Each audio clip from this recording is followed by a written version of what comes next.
सुबह 11 बजे का न्यूज। कल ही युद्धविराम की खबर से दुनिया ने राहत की सांस ली थी, लेकिन आज लेबनान में मचे कत्लेआम और हिजबुल्लाह के रॉकेट हमलों ने उस शांति समझौते के परखच्चे से उड़ा दिया। दूसरी तरफ भड़के ईरान ने भी अब महाविनाश की सीधी चेतावनी दे दी। इस पर ट्रंप ने भी पलटवार कर दिया।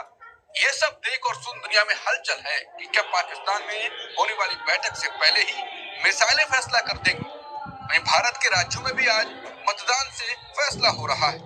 तो अब खबरों का सिलसिला शुरू करते हैं और जानते हैं दुनिया में आखिर चल क्या रहा है। उससे पहले जान लेते हैं बुलेटिन की 5 बड़ी खबरें। इजराइल पर सीजफायर के बाद हिजबुल्लाह का पहला हमला, इजराइल को दिया जवाब। सीजफायर के बाद बेरूत में कत्लेआम, भड़का ईरान का गुस्सा, दी इजराइल को धमकी। ईरान का इजराइल को अल्टीमेटम, हमले रोके वरना युद्ध विराम खत्म, बड़े हमले की तैयारी। ट्रंप ने दी ईरान को चेतावनी, समझौता टूटा तो होगा सबसे भीषण हमला। लेबनान पर ट्रंप बोले नेतन्याहू की भाषा, कहा लेबनान युद्ध विराम का हिस्सा नहीं। अब शुरुआत करते हैं लेबनान पर हमलों के बाद हिजबुल्लाह के जवाब। लेबनान पर इजरायली हमले के बाद हिजबुल्लाह ने फिर हमले शुरू कर दिए हैं। सीजफायर के बाद हिजबुल्लाह ने इजराइल पर पहली बार रॉकेट दाग दिए। हिजबुल्लाह का कहना है ये हमला इजराइल द्वारा सीजफायर तोड़ने के जवाब में है। बुधवार को इजरायली सेना ने लेबनान पर अब तक का सबसे भीषण हमला किया।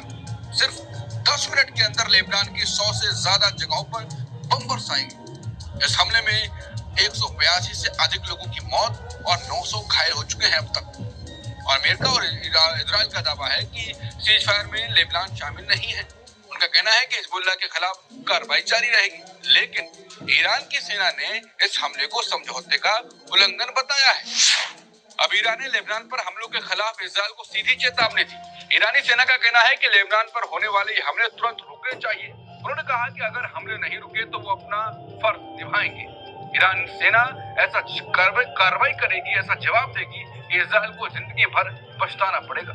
इधर हिजबुल्लाह ने भी कहा कि उनके शहीदों का खून बेकार नहीं जाएगा। उन्हें इजराइल के हमलों का जवाब देने का पूरा कानूनी हक है। तो अब इस खूनी खेल से युद्ध विराम पर सवाल खड़े हो गए हैं। अब पूरे इलाके में महायुद्ध का खतरा बढ़ गया है। इजराइल के लेबनान के बढ़ते हमलों के बीच ईरान ने युद्ध विराम तोड़ने की धमकी दी।